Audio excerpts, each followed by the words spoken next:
Hello everyone, welcome to learn with Yasmin. আজি ভিডিঅ'ত আমি আলোচনা কৰিম ক্লাছ 12 বায়োলজিৰ চেপ্টাৰ 15 জৈৱ বৈচিত্ৰ্যতা আৰু ইয়াৰ সংৰক্ষণ। আজি ভিডিঅ'ত আমি আলোচনা কৰিম পৃথিৱীত কিমান প্ৰজাতি আছে আৰু ভাৰতবৰ্ষত কিমান আছে। How many species are there on earth and how many in India. পৃথিৱীত কিমান আছে আৰু তাৰে ভিতৰত ভাৰতত কিমান প্ৰজাতি আছে সেই বিষয়ে আলোচনা কৰিম। এতিয়ালৈকে আৱিষ্কাৰ হোৱা সকলো প্ৰজাতিৰ নামাকৰণ আৰু নথিবদ্ধ প্ৰকাশ হৈছে, কিন্তু পৃথিৱীৰ কিমান প্ৰজাতি আছে ইয়াৰ উত্তৰ দিয়াটো সম্ভৱ নহয়। পৃথিৱীত বহুত প্ৰজাতি এতিয়ালৈকে চিনাক্তকৰণ কৰি প্ৰজাতিসমূহৰ নামাকৰণ কৰা হৈছে, কিন্তু আটাইবোৰ প্ৰজাতি এতিয়ালৈকেও চিনাক্তকৰণ কৰা হোৱা নাই। গতিকে এইটো প্ৰশ্নৰ উত্তৰ দিয়া সম্ভৱ নহয় যে পৃথিৱীত কিমান প্ৰজাতি আছে। IUCN 2018 মতে এতিয়ালৈকে বৰ্ণনা কৰা উদ্ভিদ আৰু প্ৰাণীৰ প্ৰজাতিৰ 1.5 নিযুততকৈ বেছি, কিন্তু আমাৰ এতিয়াও কিমান প্ৰজাতি আৱিষ্কাৰ আৰু বৰ্ণনা কৰিবলৈ আছে তাৰ কোনো স্পষ্ট ধাৰণা নাই। IUCN 2008 মতে কি হৈছে যে পৃথিৱীত উদ্ভিদ আৰু প্ৰাণীৰ সংখ্যা হৈছে 1.5 নিযুত, কিন্তু 1.5 নিযুতৰ কিমান প্ৰজাতি এতিয়ালৈকে আৱিষ্কাৰ হোৱা নাই সেইটো কিন্তু আকৌ তাতে স্পষ্ট হোৱা নাই। আকালনসমূহ প্ৰায় সলনি হৈ থাকে আৰু ইয়াৰে বহুখিনি মাথো অনুমানহে। যিটো নাম্বাৰ, যিটো জোখ সেইটো সদায় সলনি হৈ গৈ থাকে। বহু বৰ্গীকৰণ গোটৰ মতে নাতিশীতোষ্ণ অঞ্চলৰ দেশবিলাকে জীৱৰ তালিকাখন প্ৰায় সম্পূৰ্ণ হৈছে, কিন্তু গ্ৰীষ্মমণ্ডল দেশৰ জীৱৰ তালিকা সম্পূৰ্ণ হোৱা নাই। নাতিশীতোষ্ণ অঞ্চল তাৰমানে যিবোৰ অঞ্চল ঠাণ্ডাও নহয় গৰমো নহয়, আমি জানো নাতিশীতোষ্ণ মানে কি। সেইবোৰ অঞ্চলৰ যিবোৰ দেশ আছে সেই দেশসমূহৰ জীৱৰ তালিকাখন সম্পূৰ্ণ হৈছে, কিন্তু গৰম দেশৰ গ্ৰীষ্মমণ্ডলৰ দেশৰ জীৱৰ তালিকা এতিয়ালৈকেও কমপ্লিট হোৱা নাই। বহু বৃহৎ সংখ্যক প্ৰজাতি গ্ৰীষ্মমণ্ডল অঞ্চলত এতিয়াও আৱিষ্কাৰ কৰিবলৈ আছে বুলি অনুমান কৰা হৈছে। এনেকুৱা বহুত সংখ্যক প্ৰজাতি এতিয়াও গ্ৰীষ্মমণ্ডলত আছে যিটো এতিয়ালৈকে চিনাক্তকৰণ হোৱা নাই, নামাকৰণ হোৱা নাই। এনে অনুমানৰ ওপৰত ভিত্তি কৰি জীৱবিদসকলে নাতিশীতোষ্ণ আৰু গ্ৰীষ্মমণ্ডল অঞ্চলৰ সম্পূৰ্ণকৈ অধ্যয়ন কৰা কীট-পতংগ প্ৰজাতিৰ পৰিসংখ্যাৰ তুলনা আৰু অনুপাতৰ দ্বাৰা উদ্ভিদ আৰু প্ৰাণীৰ 20ৰ পৰা 25 নিযুত প্ৰজাতি নিৰ্ধাৰণ কৰিছে। যিবোৰ চাইণ্টিষ্ট আছে, চাইণ্টিষ্টসকলে গ্ৰীষ্মমণ্ডল আৰু নাতিশীতোষ্ণ মণ্ডল মিলাই পেলাই উদ্ভিদ আৰু প্ৰাণীৰ 20 to 25 নিযুত প্ৰজাতি আছে বুলি নিৰ্ধাৰণ কৰিছে, এটা ধাৰণা কৰিছে। ৰবাৰ্ট ময়েৰ মতে অধিক সংৰক্ষণশীল আৰু বৈজ্ঞানিকভাৱে কৰা নিৰূপণ অনুসৰি পৃথিৱীত প্ৰজাতিৰ বৈচিত্ৰ্যতা 7 নিযুত ধৰা হৈছে। 7 মিলিয়ন পৃথিৱীত বিভিন্ন ধৰণৰ জীৱ আছে বুলি ৰবাৰ্ট ময়ে কৈছে। আৰু তাৰে ভিতৰত আমি এতিয়া বিশেষ মনোযোগেৰে বৰ্তমানলৈকে নথিবদ্ধ হোৱা পৃথিৱীৰ প্ৰজাতিৰ জৈৱ বৈচিত্ৰ্যতাৰ বিষয়ে চালে এতিয়ালৈকে নথিবদ্ধ হোৱা মুঠ জীৱৰ 70%তকৈ অধিক প্ৰজাতি হ'ল প্ৰাণী আৰু উদ্ভিদৰ প্ৰজাতি 22%তকৈ অধিক নহয়। তাৰমানে এই 7 মিলিয়নৰ কি কৰা হৈছে, 7 মিলিয়নৰ ভিতৰত 70% প্ৰাণী হয় আৰু 22% উদ্ভিদ হয়। ইয়াৰে উদ্ভিদসমূহৰ ভিতৰত যেনেকুৱা শেলাই আছে, ভেঁকুৰ, ঢেকীয়াজাতীয়, গুপ্তবীজী, নগ্নবীজী আদি সকলোবিলাক ধৰি গোটেই উদ্ভিদ জগতটো ধৰি পেলাই মাত্ৰ 22%হে উদ্ভিদ আছে। প্ৰাণীৰ ভিতৰত কীট-পতংগৰ প্ৰজাতিৰ সংখ্যাই সৰহ। মুঠ প্ৰাণীৰ 70%তকৈ অধিক হৈছে কীট-পতংগ। তাৰমানে যিটো পতংগ শ্ৰেণী আছে, আমি আগতেও ফাৰ্ষ্ট ইয়াৰতো চাইছিলোঁ যে পতংগ শ্ৰেণীটো হৈছে আটাইতকৈ ডাঙৰ শ্ৰেণী। পৃথিৱীত যিমান প্ৰাণী আছে, প্ৰাণীৰ ভিতৰত 70% টোটেলৰ যে প্ৰাণী আছে তাৰে আকৌ 70%তকৈ অধিক হৈছে পতংগ। ইয়াৰ অৰ্থ এইটোৱে যে পৃথিৱীত প্ৰতি 10টা প্ৰাণীৰ 7টাই হ'ল কীট-পতংগ। 10টা যদি প্ৰাণী আমি চাওঁ 10টাৰ ভিতৰত আমাৰ 7টাই কি ওলাব কীট পতংগ ওলাব। আকৌ আমি কেনেকৈ কীট পতংগক এক বৃহৎ বৈচিত্ৰতাৰ কাৰণ ব্যাখ্যা কৰিম। পৃথিৱীত ভেঁকুৰ প্ৰজাতিৰ সংখ্যা একেলগে মৎস্য উভচৰ সৰীসৃপ স্তন্যপায়ী প্ৰাণীৰ প্ৰজাতিতকৈ অধিক। তাৰমানে কি হয় যে পতংগসমূহৰ ইনভাৰ্টিব্ৰেটসমূহৰ ভিতৰত পতংগ আটাইতকৈ বেছি হয় আৰু ভাৰ্টিব্ৰেটসমূহৰ ভিতৰত মাছৰ সংখ্যা আটাইতকৈ বেছি হয়। তাৰমানে স্তন্যপায়ী চৰাই সৰীসৃপ তাৰপিছত ভেকুলী জাতীয় যিবোৰ এম্ফিবিয়ান আছে সেইবোৰতকৈ আটাইতকৈ বেছি পৰিমাণে মাছ দেখিবলৈ পোৱা যায়। ঠিক তেনেদৰে ইনভাৰ্টিব্ৰেটছৰ ক্ষেত্ৰত আটাইতকৈ বেছি দেখিবলৈ পোৱা যায় পতংগ, তাৰপিছত দেখিবলৈ পোৱা যায় শামুক জাতীয় যিবোৰ প্ৰাণী আছে সেইবোৰ। ঠিক তেনেদৰে উদ্ভিদসমূহৰ ভিতৰত এনজিঅস্পাৰ্ম নগ্নবীজী আটাইতকৈ বেছি, নগ্নবীজী নে গুপ্তবীজী আটাইতকৈ বেছি পৰিমাণে দেখিবলৈ পোৱা যায়। তাৰমানে প্ৰত্যেকটো জীৱৰ ভাগত কিবা এটা জীৱ আছে, কিবা এটা প্ৰাণী আছে যিটো আটাইতকৈ বেছি দেখিবলৈ পোৱা যায়। বৰ্গসমূহৰ প্ৰজাতিৰ এটা চিত্ৰ দি আছে 15.1, তাতে প্ৰজাতিসমূহ কেনেদৰে শ্ৰেণী বিভাজন কৰা হৈছে তাক দিয়া হৈছে, এইটো আমি অকণমান চাই লওঁ। এইটো চোৱা চাৰ্ট দি আছে অমেৰুদণ্ডী আৰু মেৰুদণ্ডী প্ৰাণীসমূহৰ।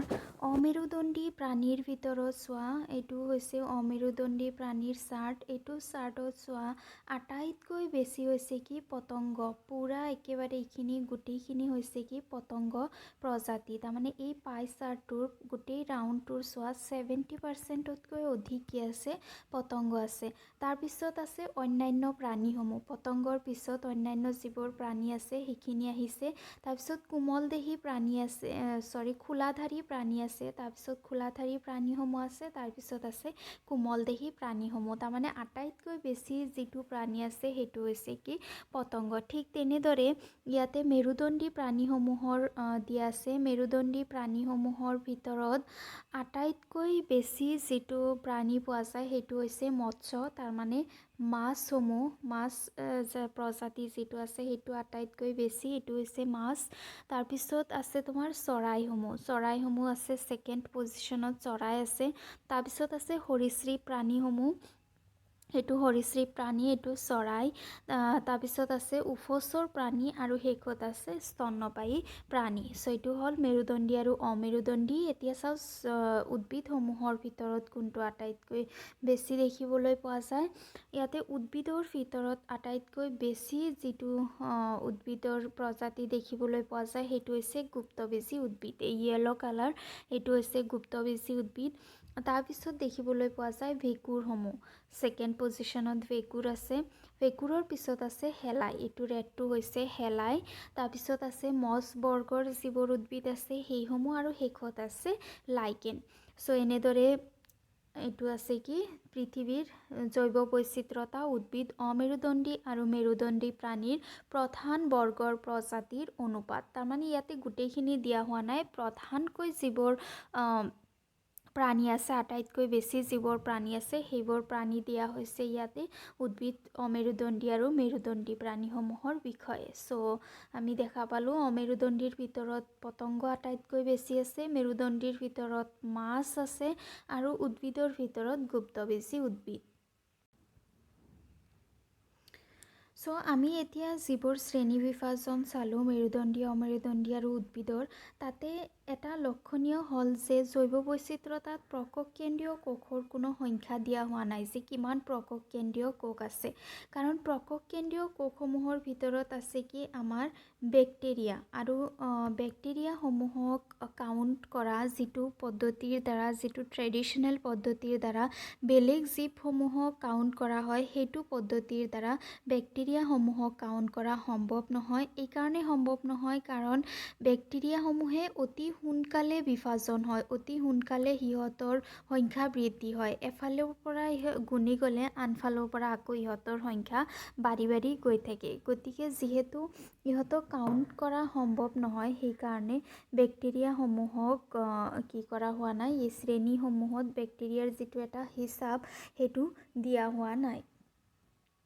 জীৱবিদসকলে কিমান সংখ্যক প্ৰককেন্দ্ৰীয় প্ৰজাতি আছে তাৰ সংখ্যা নিৰূপণ কৰিব পৰা নাই। চ' জীৱবিদসকলে যিবোৰে বেলেগ প্ৰাণীসমূহক কাউণ্ট কৰিছে তেওঁলোকৰ কাৰণে এইটো পচিবল হোৱা নাই যে তেওঁলোকে প্ৰককেন্দ্ৰীয় কোষসমূহক কাউণ্ট কৰিব পাৰে। প্ৰচলিত বৰ্গৰ প্ৰক্ৰিয়াৰে অনুজীৱ প্ৰজাতিক চিনাক্তকৰণত অসুবিধা আৰু বহু প্ৰজাতিৰ পৰীক্ষাগাৰত সংবৰ্ধন আৰু বৃদ্ধি কৰিব নোৱাৰি। যদি আমি জৈৱ ৰাসায়নিক বা অণু স্তৰত চিহ্নিত কৰি বৰ্ণনা কৰিবলৈ যাওঁ তেতিয়াহ'লে অণুজীৱসমূহৰ বৈচিত্ৰতা কেইবা নিযুত হ'ব পাৰে। তাৰমানে যদি আমি অণুজীৱসমূহক চাব পাৰোঁ কিমান অণুজীৱ আছে তেনেহ'লে হয়তো আটাইতকৈ বেছি যিটো প্ৰাণী আমি দেখিবলৈ পাম সেইটো অণুজীৱে হ'ব।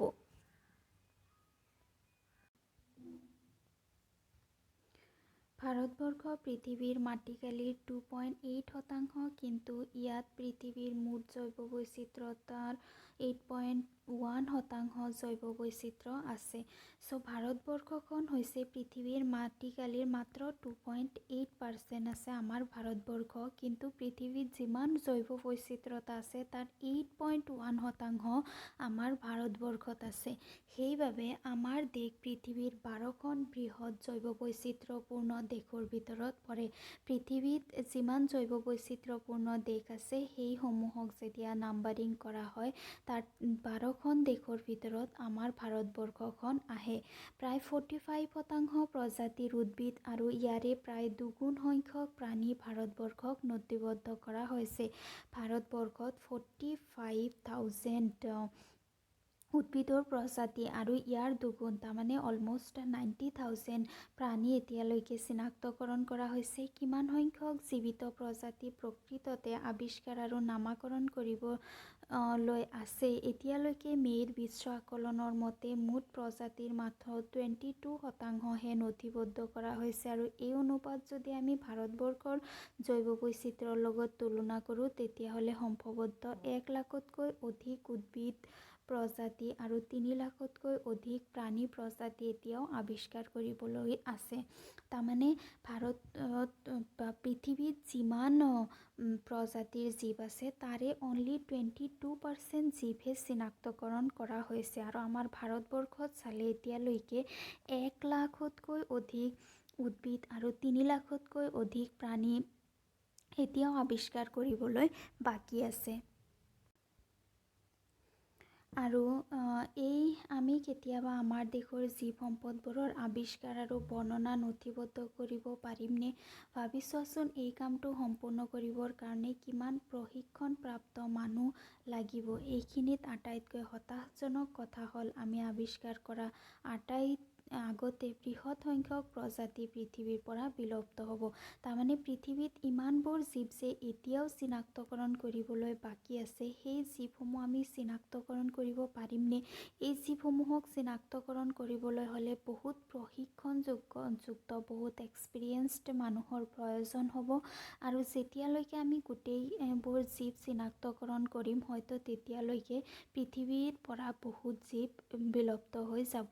আৰু আমাৰ যিটো জীৱ গ্ৰন্থাগাৰৰ কিতাপখন নথিবদ্ধ কৰাৰ আগতে জ্বলিব ধৰিছে। তাৰমানে আমাৰ যিখন জীৱ গ্ৰন্থাগাৰ আছে য'ত জীৱসমূহৰ বিষয়ে লিখা হয়, জীৱসমূহৰ বিষয়ে আলোচনা কৰা হয়, সেই গ্ৰন্থখনত জীৱসমূহৰ নাম যোৱাৰ আগতে গ্ৰন্থখন জ্বলি যাব। তাৰমানে জীৱসমূহ গৈ পেলাই নাপাবই, তাৰ আগতে জীৱবোৰ নোহোৱা হৈ যাব বুলি কোৱা হৈছে। চ' ইয়াতে সেইটো টপিক কমপ্লিট হ'ল। নেক্সট ভিডিঅ'ত আমি জৈৱ বৈচিত্ৰতাৰ আৰ্হি পেটাৰ্ণ অফ বায়'ডাইভাৰ্চিটি আলোচনা কৰিম। ভিডিঅ' কেনেকুৱা পালা জনাবা, ভাল লাগিলে লাইক কৰিবা, ফ্ৰেণ্ডছৰ সৈতে শ্বেয়াৰ কৰিবা আৰু চেনেল ছাবস্ক্ৰাইব কৰিবা। Thank U.